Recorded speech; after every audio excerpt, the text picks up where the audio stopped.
जय हिंद सर। जिन बच्चों इस समय आप लोग महामना इंस्टीट्यूट के यूट्यूब चैनल से जुड़े हुए हैं और इस चैनल में मैं आप सबका स्वागत करता हूं। आज हम लोग physics Hindi medium NCERT book के चैप्टर 4 गतिमान आवेश और चुंबकत्व यानी मूविंग चार्ज एंड मैग्नेटिज्म के अंतर्गत आज एक बहुत ही इम्पोर्टेंट टर्म पढ़ने जा रहे हैं। धारावाही चालक के कारण उत्पन्न चुंबकीय क्षेत्र। और चूंकि इसके बारे में दो वैज्ञानिकों बायो और सेवर्ट ने बताया था, इसलिए इसको बायो सेवर्ट नियम भी कहते हैं। तो आपसे एग्जाम में ये बायो सेवर्ट नियम के नाम से भी पूछा जा सकता है और फिर आपसे ये भी कहा जा सकता है कि धारावाही चालक के कारण उत्पन्न चुंबकीय क्षेत्र का व्यंजक प्राप्त कीजिए।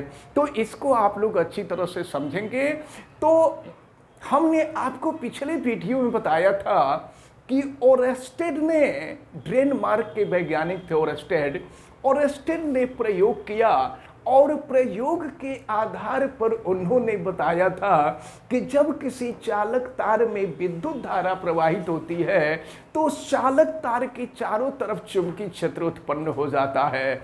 इसी आधार पर सन 1820 ईस्वी में फ्रांस के दो वैज्ञानिकों बायो और सेवर्ट ने धारावाही चालक का मतलब ऐसा चालक जिसके अंदर विद्युत धारा प्रवाहित हो रही हो। और चालक का मतलब तो आप समझते ही हैं, जितनी भी धातुएं होती हैं सब चालक होती हैं, यानी जिनके अंदर विद्युत धारा का प्रवाह हो, उष्मा का प्रवाह, उसको चालक कहते हैं। और जितनी भी धातुएं होती हैं वो चालक हैं। और अगर किसी धातु के अंदर विद्युत धारा का प्रवाह हो रहा हो तो, या किसी चालक के अंदर विद्युत धारा का प्रवाह हो रहा हो तो उसको हम धारावाही चालक कहेंगे।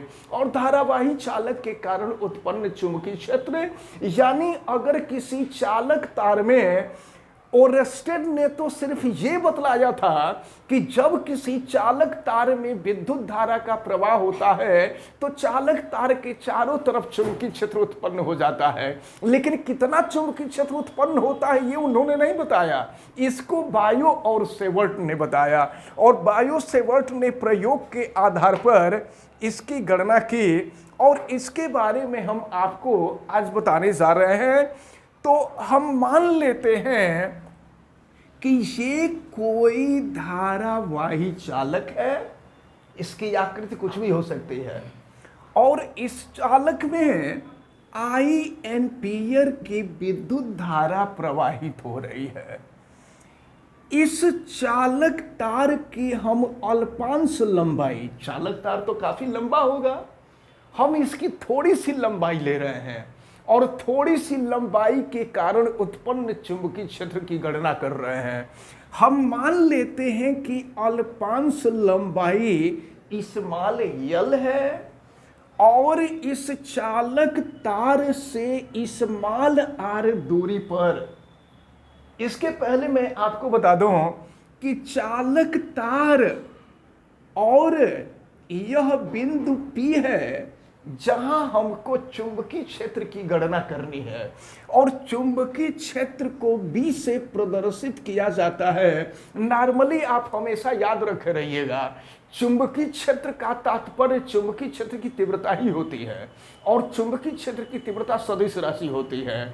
तो इसी तरह से वैद्युत क्षेत्र का तात्पर्य भी वैद्युत क्षेत्र की तीव्रता ही होती है और वो भी सदिश राशि होती है। तो ये आप अपने माइंड में रखे रहिएगा कि अगर वैद्युत क्षेत्र कहा जाए या चुंबकीय क्षेत्र कहा जाए तो ये सदिश राशि ही होगी, अदिश राशि आप कहेंगे तो गलत हो जाएगा। अब चले आप जरा ध्यानपूर्वक देखें, चालक तार की जो अल्पांश लंबाई हमने लिया है, यहां से स्मॉल आर दूरी पर स्थित कोई बिंदु P है और बिंदु P पर ही हमें चुंबकीय क्षेत्र ज्ञात करना है। चुंबकीय क्षेत्र को हम कैपिटल B से प्रदर्शित कर रहे हैं। चालक तार और तार से बिंदु P को मिलाने वाली रेखा के बीच का जो कोण है ये थीटा हम मान लेते हैं। तो अब जरा ध्यान पूर्वक देखें, बायो और सेवर्ट ने क्या बताया। बायो सेवर्ट ने ये बताया कि चालक तार कि धारावाही चालक तार के कारण उत्पन्न होने वाला जो चुंबकीय क्षेत्र है इस चालक तार में प्रवाहित होने वाली धारा के अनुक्रमानुपाती होता है, यानी B is directly proportional to I। इसका मतलब क्या हुआ? इसका मतलब ये हुआ कि अगर चालक तार में कम विद्युत धारा प्रवाहित होगी तो उसके कारण जो चुंबकीय क्षेत्र उत्पन्न होगा वो कम प्रबल होगा, और अगर ज्यादा अमाउंट में विद्युत धारा प्रवाहित हो रही है यानी प्रबल विद्युत धारा प्रवाहित होगी तो उसके चारों तरफ जो उत्पन्न चुंबकीय क्षेत्र होगा वो भी प्रबल होगा।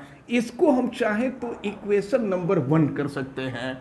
और फिर इसके बाद ये बताया गया कि चुंबकीय क्षेत्र की तीव्रता या चुंबकीय क्षेत्र चालक तार की लंबाई की भी अनुक्रमानुपाती होती है। अगर चालक तार छोटा लेंगे तो उसके कारण चुंबकीय क्षेत्र कम उत्पन्न होगा, और अगर लंबा चालक तार ले लेंगे तो उसके कारण उत्पन्न होने वाला जो चुंबकीय क्षेत्र होगा वो ज्यादा होगा, यानी B is directly proportional to L। और फिर आपसे ये भी बताया गया कि चुंबकीय क्षेत्र यहां जो बनने वाला कोण है इस कोण के ज्या मतलब साइन के अनुक्रमानुपाती होता है। और फिर चौथा ये इक्वेशन नंबर 2 हो गया, ये इक्वेशन नंबर 3 हो गया। अब इसके बाद फोर्थ इक्वेशन बताया गया कि ये जो चुंबकीय क्षेत्र है, चुंबकीय क्षेत्र की तीव्रता चालक तार से बिंदु P के बीच की दूरी के वर्ग के व्युत्क्रमानुपाती होती है, इनवर्सली प्रोपोर्शनल होती है, यानी B is inversely proportional to 1/r²। ये हो गया इक्वेशन नंबर 4। मैं आपको बता दूं कि अगर आपसे बायो-सेवर्ट नियम पूछा जाए केवल, तो ये चारों जो नियम है ये चारों नियम मिला करके ही बायो-सेवर्ट नियम है। दोनों साइंटिस्ट के द्वारा ये नियम दिया गया। तो अब हम करते क्या हैं कि इन चारों समीकरणों को हम मिला लेते हैं, और चारों समीकरणों को मिलाते हैं, फिर देखते हैं क्या मिलता है। B is directly proportional to IL sine theta upon हो जाएगा R²। यानी मिलाने का मतलब ये होता है कि एक समीकरण में चारों समीकरण आ जाएं तो हम कहेंगे कि ये समीकरण मिला दिया गया है, क्योंकि देखिए B is directly proportional to I and B is directly proportional to L, B is directly proportional to sine theta, B is inversely proportional to R²। ये जो चारों इक्वेशन है, चारों इक्वेशन यहाँ पर प्रेजेंट हैं। अब हम अनुक्रमानुपाती चिन्ह हटाएंगे, तो जब अनुक्रमानुपाती चिन्ह हटाया जाता है तो कांस्टेंट जुटता है। यहाँ पर कांस्टेंट जुटा के और ये हो गया IL साइन थीटा अपान R²। अब एक बात मैं आपको बता दूं, आपने देखा है कि वैद्युत क्षेत्र से संबंधित जितने भी डेरिवेशन होते थे सब कूलाम के नियम पर आधारित थे। बिल्कुल उसी तरह से चुंबकीय क्षेत्र से संबंधित जितने भी डेरिवेशन हैं, लगभग इस चैप्टर में 10-15 डेरिवेशन हैं, जितने भी डेरिवेशन हैं सभी डेरिवेशन ये बायो-सेवर्ट नियम पर ही आधारित होंगे, इसी नियम से निकलेंगे। इसलिए इन सबको अच्छी तरह से तैयार करना होगा। अब हम आपको बता दें कि के जो है अनुक्रमानुपाती नियतांक है, और के की वैल्यू होती है μ0/4π, और कूलाम के नियम में के की वैल्यू होती थी, कांस्टेंट की वैल्यू होते थे 1/4πε0 के। अब चले आप देखते हैं यहाँ पर के जगह पे हम रख देंगे μ0/4π, तो B इज इक्वल टू हो गया μ0/4π, और ये हो गया IL साइन थीटा अपान R²। आप संयुक्त रूप से इसको भी कह सकते हैं बायो-सेवर्ट नियम। अब जरा ध्यान पूर्वक देखें, प्रयोग के दौरान μ0/4π की वैल्यू निकाली गई, और μ0/4π की वैल्यू 10⁻⁻7 ये प्रयोग से निकाला गया, न्यूमेरिकली नहीं निकाला गया। न्यूमेरिकल निकाला गया होता तो हम निकाल के आपको बताते हैं। तो म्यू 0/4 की वैल्यू एक्सपेरिमेंट के द्वारा निकाला गया, ये 10⁻⁻7 होता है। इसका मात्रक अभी हम निकालेंगे, फिर निकाल करके आपको बताएंगे। तो अब जो है हम म्यू 0/4 की वैल्यू अगर यहां रख देते हैं तो b इज इक्वल टू 10⁻⁻7 और ये हो गया IL sin theta upon r square. तो इस फार्मूले से देखें एक बात स्पष्ट हो रही है कि अगर आपको I की वैल्यू मालूम है, यानी आपको पता है कि चालक तार में कितनी करंट फ्लो हो रही है, अगर I की वैल्यू आपको मालूम है, L चालक तार की लंबाई आपको मालूम है, थीटा यहाँ बनने वाला कोण आपको मालूम है और R आपको ये मालूम है कि चालक तार से कितनी दूरी पर हमको चुंबकीय क्षेत्र की तीव्रता निकालनी है।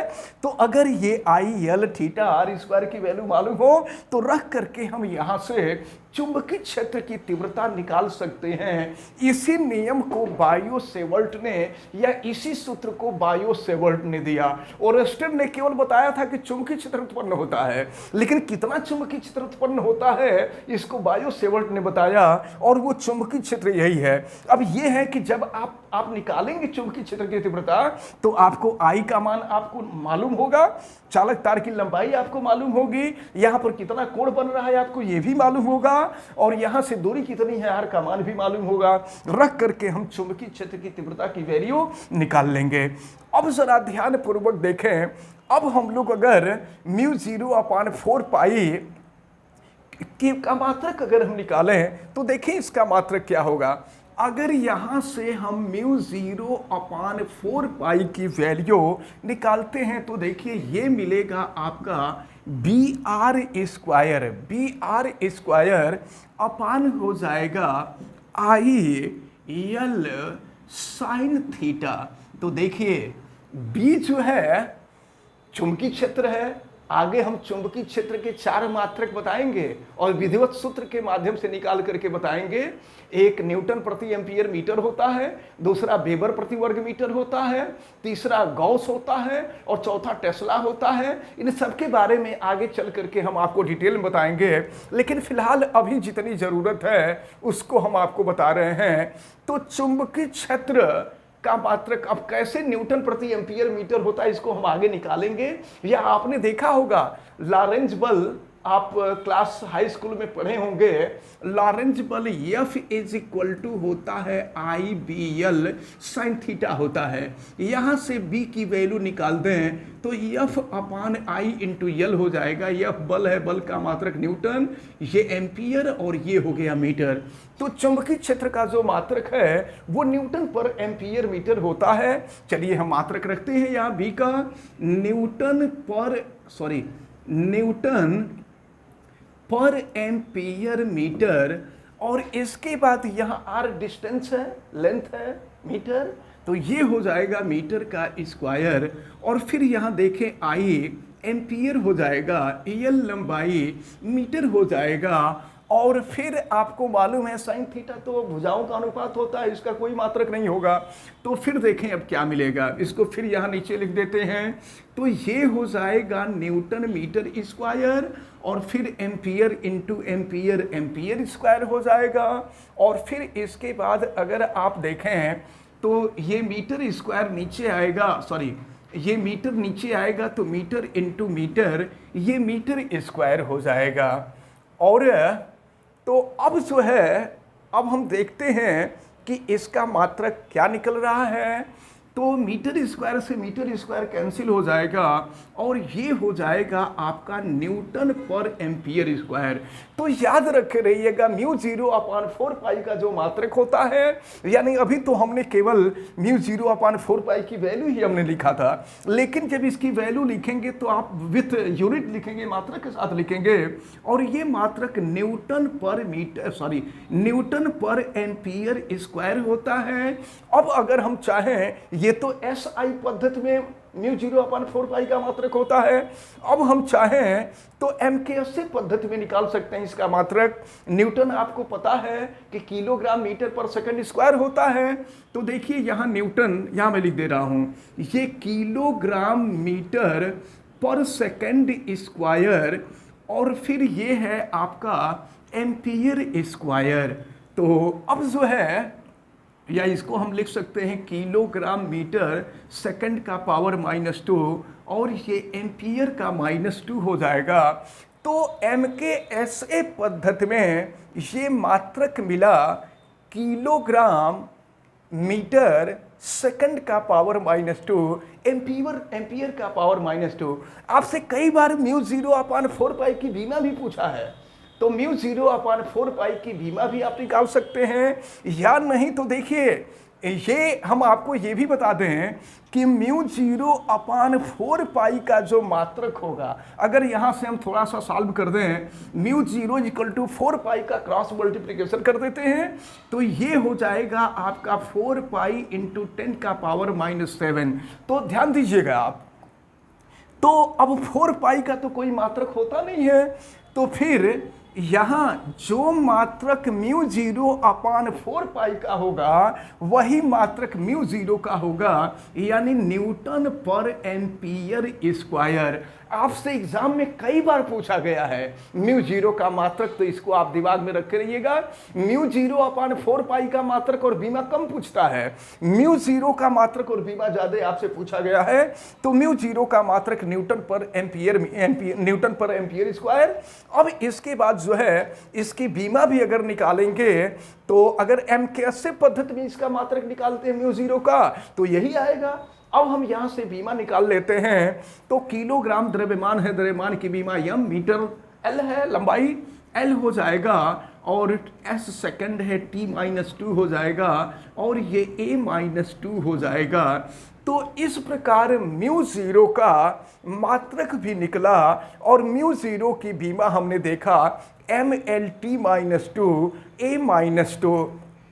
तो इन सब चीज़ों को आप अच्छी तरह से ध्यान में रखे रहिएगा। आगे जब हम नेक्स्ट वीडियो बनाएंगे, तो नेक्स्ट वीडियो में हम आपको ये बताएंगे कि μ0 और अपसाइलन जीरो कूलाम के नियम में था, μ0 बायो-सेवर्ट नियम में है। इन दोनों में क्या रिलेशन होता है, और ये रिलेशन भी एक बहुत महत्वपूर्ण रिलेशन है। इस रिलेशन के बारे में हम आपको नेक्स्ट वीडियो में बताएंगे। तो हमें उम्मीद है कि ये धारावाही चालक के कारण उत्पन्न चुंबकीय क्षेत्र, यानी बायो-सेवर्ट का जो नियम है, ये बायो-सेवर्ट नियम आपको बहुत अच्छी तरह से समझ में आया होगा। आप वीडियो को लाइक जरूर कीजिएगा, और अगर चैनल पे नए हैं तो चैनल को सब्सक्राइब भी कर लीजिएगा। आप YouTube पर महामना इंस्टीट्यूट सर्च कीजिएगा और रेड कलर के सब्सक्राइब वाले बटन को क्लिक कर दीजिएगा, चैनल सब्सक्राइब हो जाएगा। आप वीडियो को लाइक भी करेंगे, और सब्सक्राइब करने के साथ साथ अगर कोई दिक्कत होगी तो कमेंट करके आप बताएंगे भी, और बेल आइकन को प्रेस करके उसको ऑल पे कर दीजिएगा। आप सभी लोगों का बहुत बहुत धन्यवाद। जय हिंद।